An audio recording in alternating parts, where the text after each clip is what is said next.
ঠাকুর মা স্বামীজির শ্রীচরণে ভক্তিপূর্ণ প্রণাম জানিয়ে আজকের নিবেদন শক্তি সাধনার শেষ কথা।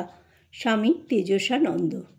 ঠাকুরের এই সাধক জীবন আলোচনা করিলে দেখিতে পাই, বাহ্য কোনো বিষয়ে সহায়তা না পাইলেও একমাত্র ব্যাকুলতা থাকিলেই সাধকের ঈশ্বরলাভ হইতে পারে। কিন্তু কেবলমাত্র উহার সহায়ে সিদ্ধকাম হইলে ওই ব্যাকুল আগ্রহের পরিমাণ যে কত অধিক, ঠাকুরের জীবন আলোচনা করিলে ওই কথা আমাদিগে স্পষ্ট প্রতীয়মান হয়। তীব্র ব্যাকুলতার প্রেরণায় তাহার আহার, নিদ্রা, লজ্জা, ভয় প্রভৃতি শারীরিক ও মানসিক দৃঢ়বদ্ধ সংস্কার ও অভ্যাস সকল যেন কোথায় লুপ্ত হইয়াছিল, এবং শারীরিক স্বাস্থ্যরক্ষা দূরে থাকুক, জীবন রক্ষার দিকেও কিছুমাত্র লক্ষ্য ছিল না। ঠাকুর বলিতেন, শরীর সংস্কারের দিকে আদৌ মন না থাকায় ওইকালে মস্তকের কেশ বড় হইয়া ধুলামাটি লাগিয়া আপনা আপনি জটা পাকাইয়া গিয়াছিল। ধ্যান করিতে বসিলে মনের একাগ্রতায় শরীরটা এমন স্থাণুবৎ স্থির হইয়া থাকিত যে পক্ষী সকল জড় পদার্থ জ্ঞানে নিঃসংকোচে মাথার উপর আসিয়া বসিয়া থাকিত, এবং কেশমধ্যগত ধূলিরাশি চঞ্চু দ্বারা নাড়িয়া চাড়িয়া তন্মধ্যে তণ্ডুলকণার অন্বেষণ করিত। আবার সময় সময়ে ভগবদ্বিরহে অধীর হইয়া ভূমিতে এমন মুখঘর্ষণ করিতাম যে কাটিয়া যাইয়া স্থানে স্থানে রক্ত বাহির হইত। ওই রূপে ধ্যান, ভজন, প্রার্থনা, আত্মনিবেদনা দিতে সমস্ত দিন যে কোথা দিয়া এ সময় চলিয়া যাইত তাহার হুঁশই থাকিত না।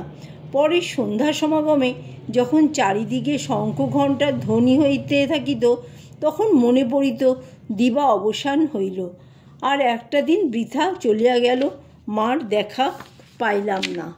তখন তীব্র আক্ষেপ আসিয়া প্রাণ এমন ব্যাকুল করিয়া তুলিত যে আর স্থির থাকিতে পারিতাম না।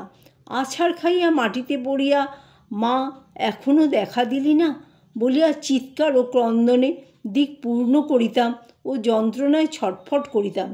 সময়ে সময়ে ঈশ্বরের জন্য প্রাণে তীব্র ব্যাকুলতার প্রয়োজন বুঝাইতে সাধনকালের পূর্বোক্ত কথা সকল শুনাইয়া আক্ষেপ করিয়া বলিতেন, লোকে পত্নী পুত্রাদির মৃত্যুতে বা বিষয় সম্পত্তি হারাইয়া ঘটি ঘটি চোখের জল ফেলে, কিন্তু ঈশ্বরলাভ হইল না বলিয়া কে আর ওইরূপ করে বলো? অথচ বলে, তাহাকে এত ডাকিলাম তত্রাচ তিনি দর্শন দিলেন না। ঈশ্বরের জন্য ওইরূপ ব্যাকুলভাবে একবার ক্রন্দন করুক দেখি, কেমন না তিনি দর্শন দেন। ঠাকুরের ওইসব কথা শুনিলেই বুঝা যাইত নিজ জীবনে ওই কথা সত্য বলিয়া প্রত্যক্ষ করিয়াছেন বলিয়াই অত নিঃসংশয়ে উহা বলিতে পারিতেন। সাধনকালের প্রথম 4 বৎসরে ঠাকুর জগদম্বার দর্শন মাত্র করিয়াই নিশ্চিন্ত ছিলেন না।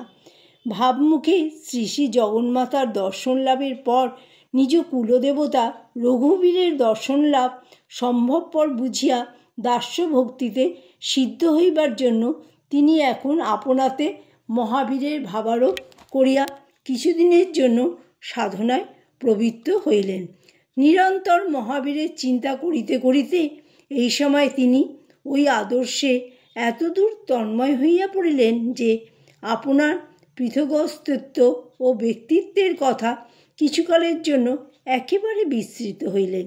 এই দাস্য ভক্তি সাধনকালে ঠাকুরের জীবনে এক অভূতপূর্ব দর্শন ও অনুভব আসিয়া উপস্থিত হয়। তিনি বলিতেন, এই কালে এই পঞ্চবটী তলে একদিন বসিয়া আছি, ধ্যান চিন্তা যে কিছু করিতেছিলাম তাহা নহে, অমনি বসিয়াছিলাম। এমন সময় এক নিরুপমা জ্যোতির্ময়ী শ্রীমূর্তি অদূরে আবির্ভূত হইয়া স্থানটিকে আলোকিত করিয়া তুলিল। প্রসন্ন দৃষ্টিপাতে মোহিত করিয়া ওই দেবী মানবী উত্তর দিক হইতে দক্ষিণে আমার দিকে অগ্রসর হইতেছেন।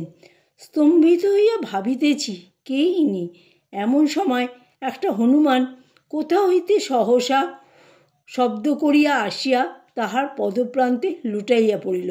এবং ভিতর হইতে মন বলিয়া উঠিল, সীতা, জনম দুঃখিনী সীতা, জনকরাজ নন্দিনী সীতা, রামময় জীবিতা সীতা।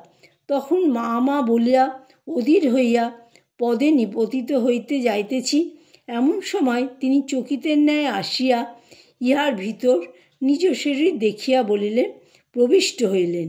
আনন্দে বিস্ময়ে অভিভূত হইয়া বাহ্যজ্ঞান হারাইয়া পড়িয়া গেলাম। ধ্যান চিন্তাদি কিছু না করিয়া এমনভাবে কোনো দর্শন ইতপূর্বে আর হয় নাই। জয় ঠাকুর, জয় মা, জয় স্বামীজি।